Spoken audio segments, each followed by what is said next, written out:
This is such a sad occasion. The only thing we can say is maybe something is going to be learned. We've got to toughen it up. We've got to strengthen it up. This should never be allowed. Things like this shouldn't take place, and to take place so often.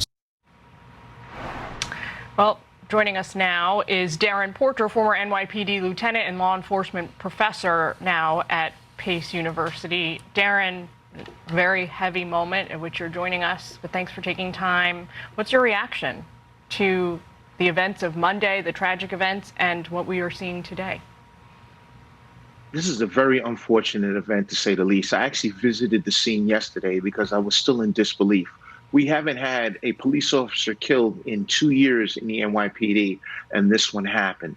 Nothing changes, whether it's the first or the last. And I go back to 1988. We had a police officer, Edward Byrne, out in Queens that was providing security for a witness in connection with drug dealers that were attempting to kill this witness.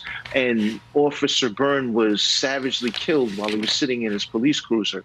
Then Vice President George H. Bush was running for president, and he carried around Officer Edward Byrne's police shield everywhere he went, up to and including his incumbency as the president of the United States. And that really speaks volumes to not just the family, but all police officers on a national level, to know that they have that backing from a commander-in-chief.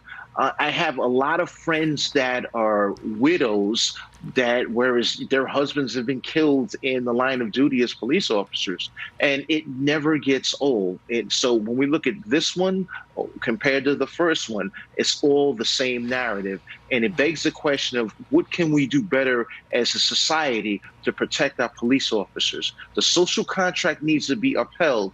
And unfortunately, we had this valiant hero that lost his life for the citizens of the city of New York. And it begs the question as to what is the legislative process to implement the laws that will not just protect police officers, but us as a whole, as the 8.5 million residents that reside in the city of New York, and is clearly a void as it relates to the legislation to protect us as a whole. Mm-hmm.